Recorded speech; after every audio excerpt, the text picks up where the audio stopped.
And welcome to our January edition of Sports Highlights. Happy New Year. Greg Picaveras, glad you're with us for our monthly interview program since February of 1992 as we do our countdown to 300 shows in March of 2020.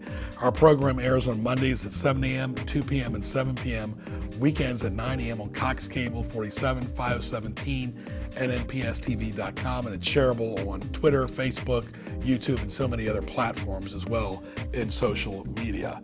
It's a pleasure to start off with Ron Peterson Jr. He is an author, Under the Trestle, but you've had a varied background. You went to Radford, you played baseball, you worked for Cox Cable for a while. You've had a big kind of TV and media background. I have, Greg.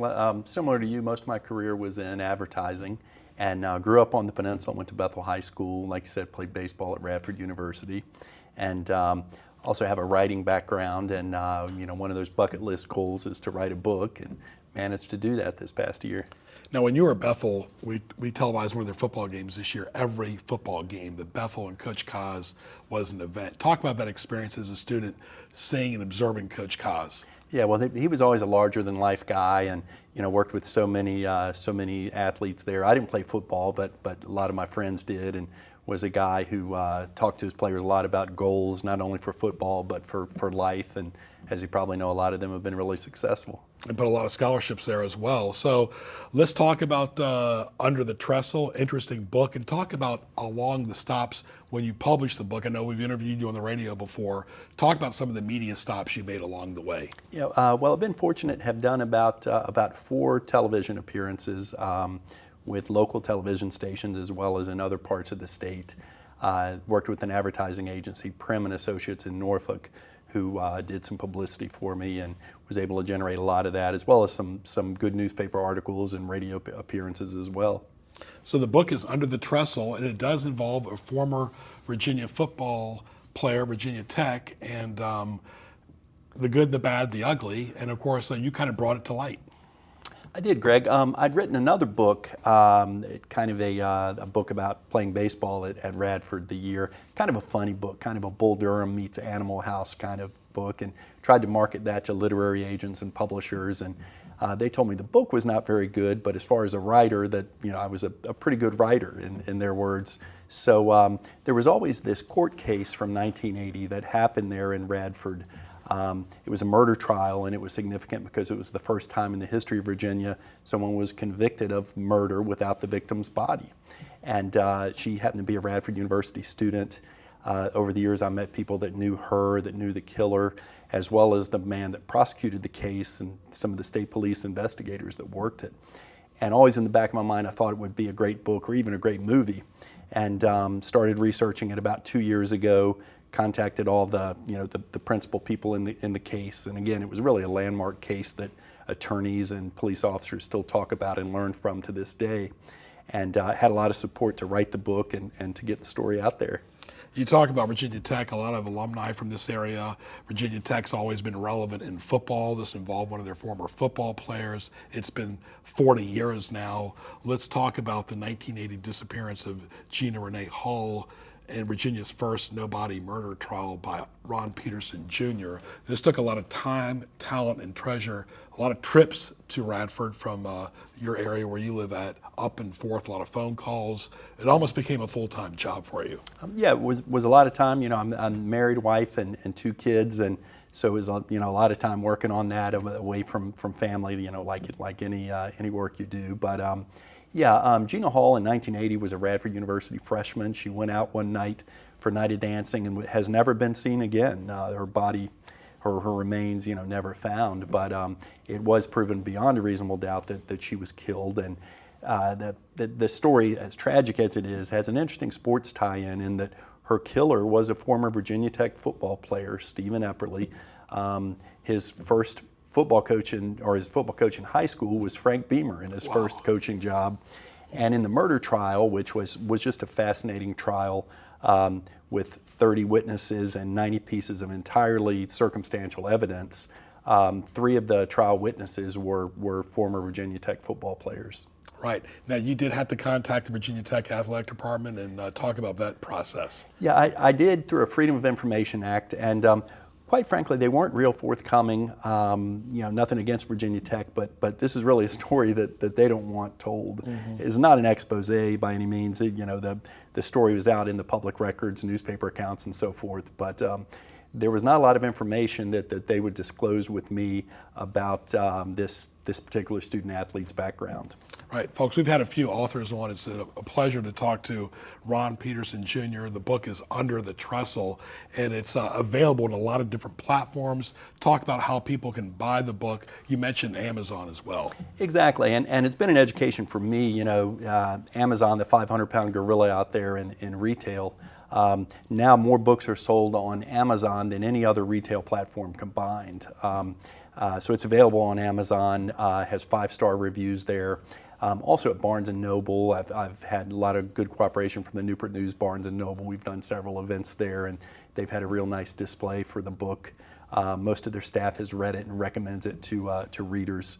But yeah, I would say Amazon and Barnes & Noble are the two most popular outlets. You talk about it's tough to get information about good topics or regular topics. We're all busy. We communicate a lot by email and text. How much information did you have to get from a lot of different sources? Of course, you've got the credits in the book, but you used a lot of different resources to get this book. You traveled to Richmond a lot. You traveled to Radford, like we mentioned. Exactly. A lot of it was just reaching out to people and talking on the phone. I mentioned the Commonwealth's attorney who prosecuted the case was really willing to share. He was young then. He's still in his 60s now, has memories of exactly what happened 39 years ago. Similarly, the state police lead investigator who investigated the case and identified the prime suspect, Austin Hall, has gotten to be a very good friend over the last few years. And then also the victim's family, Gina Renee Hall, I've gotten to be good friends with her sister. We've talked and communicated almost weekly throughout this process. And her family and friends, there's still hope that her remains will be found, which incidentally, as the book talks about, are believed to be buried in a clandestine grave somewhere in the New River Valley in Radford or Blacksburg. Her killer's been in prison 39 years and has not disclosed what he did with her remains. Maybe one day he will, but this book is definitely bringing to light Ron Peterson Jr., who's worked for Cox Cable, played baseball for Radford, who went to Bethel High School, a local person making it good here with a book, also a board member of the Hampton Roads Sports Media Hall of Fame. Congratulations as well. You talk about the book itself. What is the process to publish a book and get it to fruition? I mean, that's the tough part. Making it to fruition, making appearances at bookstores, radio, TV shows. There's a lot of behind the scenes to make this book happen. There is, and I did quite a bit of editing and rewriting on my own. There were people who I'd let read it and get recommendations from, and then also had the book professionally edited. And then there's a process you always hear from authors, shopping it around to publishing companies. There's a big 6 publishers, some you've heard of, Random House or Bantam or some of the others. And it's really hard for a first-time author to get a book published by them. Then there's another tier of publishers, and then there's a growing number of self-publishing companies. And at first I went that route and then made an agreement, kind of a hybrid publishing arrangement where publishing company I worked with, iUniverse, they actually inventory the book, they print it on demand. I'd heard stories about other authors who have to have several thousand copies printed and store them in the garage and ship them themselves, but they do all the printing and the inventory and the fulfillment through Amazon and Barnes and Noble, kind of on a wholesale basis there. So once I found a publisher who was interested in the book, they really took it from there and helped out a lot. Give us a Cliff Notes version as far as what's intriguing the most about the book. Obviously, you were intrigued about the whole story. You went to school up there. You know, it involves the Virginia Tech athletic department, the former football player, high-profile university. So it's definitely put on the map. But what's intriguing for the viewer about this book? Yeah, most intriguing thing to me is really understanding our legal process. I'm by no means a legal scholar, but I learned a lot about that with the book. You know, first of all, we're all innocent until proven guilty. If we can't commit a crime or are accused of a crime and can't afford an attorney, one will be provided for us. And the legal system's also built on precedent. So the fact that no one had ever been convicted of murder without a body was really a major challenge for the prosecutor, and he really approached it creatively and diligently in order to gain the conviction. And then also I learned a lot about the appeal process. Stephen Epperly appealed the conviction all the way through state court, federal court, actually all the way up to the United States Supreme Court level. The conviction was upheld each time.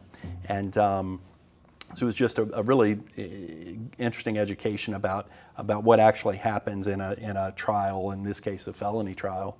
This is our January 2020 show. Ron Peterson Jr., author, Under the Trestle. You think the fact that Epperly hasn't spoken has still kept him behind bars?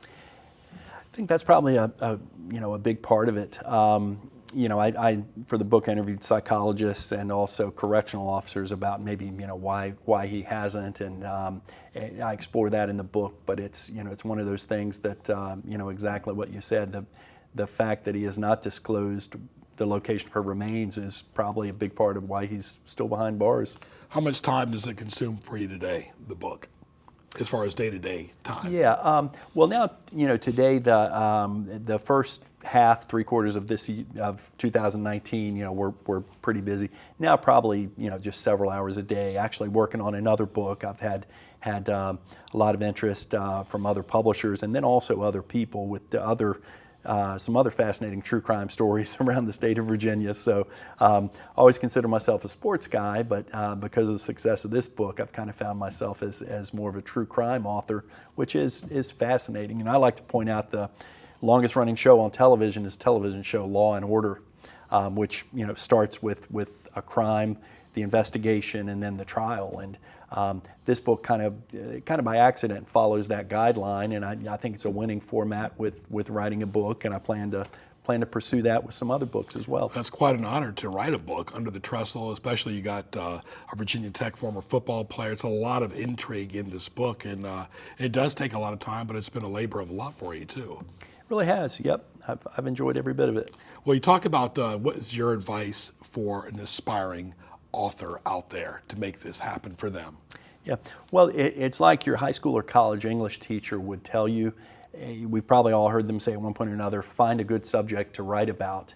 And I was really blessed and quite frankly really lucky in that the subject I chose to write about was one that a lot of people were fascinated by, and no one had ever written a book about it. So if you want to write a book, just get a lot of other opinions on, is it a worthy subject that that people would have an interest in reading that book, and if it is, then it makes it all that much easier. Because back in the day, people actually used to handwrite a lot of stuff. Now it's all typed up. Did that make it easier to use the computer for all your notes to go back? And I'm sure there's a lot of editing. We do a lot of editing in TV. I'm sure there's a lot of editing for the book as well. Yeah, and I'm amazed, with computers, a desktop, a laptop, a USB drive, that there's so much you can do. That makes writing a book so much easier, so much more efficient, and so much faster. Another thing too, Ron, of course, we're in the Hampton Roads area. There's Richmond, and then there's that New River Valley area up there in Blacksburg, Roanoke. That's kind of a unique part of Virginia, and it kind of almost led to a little bit of that reclusive type lifestyle up in that area compared to, let's say, Hampton Roads, which is more front and center than Roanoke is. Yeah, and that's a good point. This was a very small town. It is now, but it really was then. And a lot of those kind of small town dynamics really played into this case and this trial. And you're on Twitter. Talk about that as far as how people can get a hold of you. Yep. The website for the book is underthetrestle.com, and on Facebook, Twitter, and Instagram at Under the Trestle. I mean, for a long time, you didn't have Facebook. So as you grew with social media, the book grew, right? That's exactly right. And it's worth pointing out, if you publish a book, a great place to market it is social media. You put a link to purchase the book, as I mentioned before, on Amazon. And for a lot of people, it's almost an impulse buy. Most books are priced around $20 or $25, kind of like buying a candy bar when you leave the grocery store when you're in line. I found a lot of people just happen to see the book online on social media and will purchase it. And so that's really worked in Do you the prefer favor. reading it like this or the Kindle? I've done both versions. I've become a big fan of Audible, of audiobooks. The Audible app on a smartphone or iPhone is really convenient. You can do it while you're working out, driving, walking the dog, or whatever, and then even switch it over to the written format and pick up where you left off. And I think that's probably the future of books, is what most millennials would tell us. All right, Google Under the Trestle. Ron Peterson Jr., the author. All the best to you in 2020. Well, thank you, Greg. I appreciate the opportunity to be here. Thanks. My pleasure. Ron Peterson Jr., our first guest. Momo Kane, head women's soccer coach at Hampton University, will join us after these messages.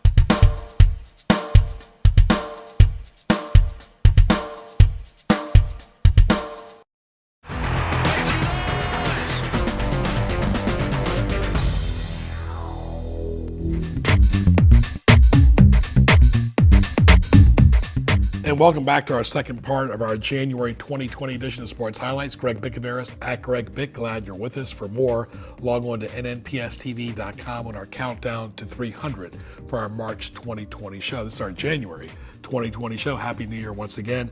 Hope you enjoyed Ron Peterson Jr., author, Under the Trestle. Switching gears to head women's soccer coach at Hampton University, Momo Kane. Good to see you, Mo. How you doing, Greg? Good, my friend. How did you get involved in soccer? Oh, well, where I'm from, Sierra Leone, that's all we know from, as soon as we can walk, we start kicking a rock or a ball, open bottles, and that's pretty much what we grew up doing. Sometimes I remember as far back as, 5th grade or 2nd grade, I would skip class just to go play soccer. Lunchtime, we play soccer. Evening, we play soccer. It's all we did, pretty much. That's great too. Soccer is a great Olympic sport, World Cup sport. Really has been on the map, both men and women too, both as well. When you talk about soccer and your country, like you said, you didn't always have a ball to kick with. No, most of the time we didn't. And the balls we play with were like what you guys would probably call balloons. They're not really real balls. It's more like rubber made. And sometimes we make things out of socks, like you make a ball out of socks or clothes, or you make things out of like mango. Anything that was rounded that can move, you kind of play with it like it's a ball. That's what we grew up doing. Does that give you the appreciation of all the stuff that we have in this country, and you try to tell your players that not everybody's as fortunate as we are here? Oh, yeah, that's my number one message to my teams. I always tell them, like, this is a great opportunity for us at Hampton. We're kind of paving way for people that, like their sisters or their cousins or even their own daughters to come here and play one day. So we got to take it as a big advantage, because it's humbling for me coming from where I come from to be where I am, and I try to express that to them all the time. All right, before we talk more about soccer, talk about one of your favorite dishes from your country. Well, my favorite dishes that my mom makes is chicken stew and with rice. It's pretty much just like chicken with a lot of tomatoes and different types of onions and things like that. And you put it on top of the rice and you eat it, and it's just a lovely dish. Very nice. Maybe that can be your winning formula for your players. Yeah, hopefully. Well, very good. We'll talk about Mo Kane's timeline, all the places you've coached soccer, and what college did you go to? Oh, well, my college career started when I went to Louisburg College, and then I transferred to Belmont Abbey, and it's outside of Charlotte. I played there for 2 years. Then towards my senior year, that's when I started doing, internships. And one of the local clubs down there, I went to do an internship with, and I started like kind of coaching like little kids, helping out here and there. So as soon as I graduated, that's when I started coaching for that club team, and ever since then, I just always coached. I coached from Gaston United, that's what the club team was, to FC Barca, which is like a local club in Alexandria. I went up there and did that. Then when I moved here, I coached with Newport News Titans, and then I went on to coach with Legacy. I was a director there with the youth program. And when Kevin Darcy, he was the coach last year here, he knows what I'm good at, which is technical training, making and having rhythm with the ball, making sure a team can play well together, building chemistry.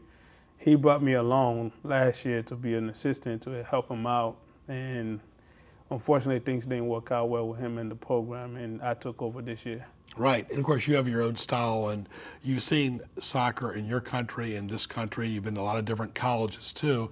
And a lot of time in soccer, we always hear about the forward, but it takes the entire team to score a goal. Oh, yeah, it does. And especially in the game today, one of the most important players on the field nowadays is the goalkeeper. I always tell my players that if you watch, like even FC Barcelona, the top club teams and the top players in the world, the goalkeeper touches the ball more than the best player on the team, because the game has just become so important. Playing back to the keeper, it's like a safe route. So everybody's important on the team. There's no more like one or two players can beat the team. Right. It takes a total team effort, too. And are you amazed how much soccer has grown? The World Cup, both men and women, is so fascinating, and it's a big TV spectacle. It's a worldwide spectacle, and the Olympics, too, as well. Oh, yeah, definitely. I mean, the sports definitely become so big, especially on the women's side. Like every time the national team, the U.S. national team does well, it's like on the club level, you see like 100 extra girls sign up to play soccer. That's always a joy to see that. Oh, yeah. And, you know, being able to coach at the college level, it amazes me that the amount of talent that I see at that level, from the youth to that college level and to the pro. And they also have a women's league here now that I'm encouraging even my players to, to look forward to do that when they graduate one day. I've had a chance to experience the Gold Cup in the MLS, and it's really nothing like soccer. It's a great sport. I think it grows on you. One intriguing coach was the late Gordon Bradley, who was at George Mason. Right. And, of course, I remember we had a great player named Sam Sumo from Liberia, and, of course, you've got some roots from Liberia. Yeah. Liberia is our neighbor, and I actually have families in there. And it's always, I think, giving themselves, they're growing as a country in terms of soccer. I remember back in the days when we used to beat the Ghanaians, we used to beat the Nigerians. The top teams in Africa now, we used to actually beat those teams. But it's unfortunate that because of the war that we went through, our country is a bit back because of resource and things like that. But Sure. But I'm sure we'll come back up again. How would you compare soccer in Africa to the United States? Well, the game back home is a bit different because we rely more on skills and playing with joy and happiness than physicality. Mm-hmm. We don't use much physicality unless it's needed. We try to play the game more with skill and joy because it's such a beautiful game. Yeah, everybody's heard of Pele. As we're talking to Mo Kane, the head women's soccer coach at Hampton University. They did beat VMI this past fall, and of course, 2020 will be your second season. What are your goals for the off season as far as the weight room and conditioning? Well, right now we're in the weight room and trying to get the girls to be more fit, because that's one of the things that we lacked last year. And my goal for the next year is to get more wins on our belt and beat the teams in on conferences. And like I said last year when I took over, I want to be able to play in the conference tournament. I want to be able to be playing now instead of being in the off season, playing in the tournaments now. Right. And of course, you're growing, and you'll be your second year coming up. Talk about your staff and some of your star players. Well, with me and Conwell, I think we kind of like hot and cold, with the girls and with our players such as Ayana and Alex.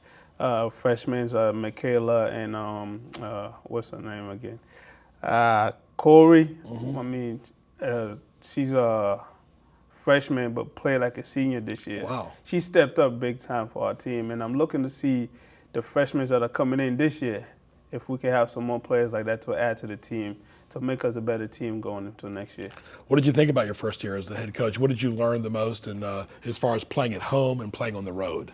Oh, well, when we played at home, we always came out slow, and which ended up bad for us.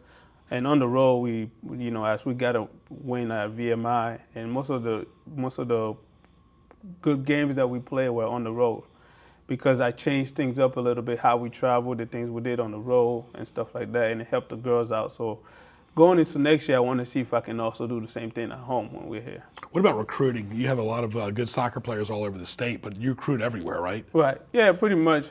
Mainly our recruits are coming from Maryland and some other state like Iowa and Florida. We got some girls from Atlanta that wants to come in. The way it's looking right now, if I can get the players that I'm looking at, we should be able to be a good team next year. Are you able to look at a lot of the footage on the computer as far as their skills via the computer? Yeah. We have Instack, which is a great technology that we're using. It allows us to view our players, but also to view the other teams and see what they do. What advice would you give to a young soccer player that wants to play in high school?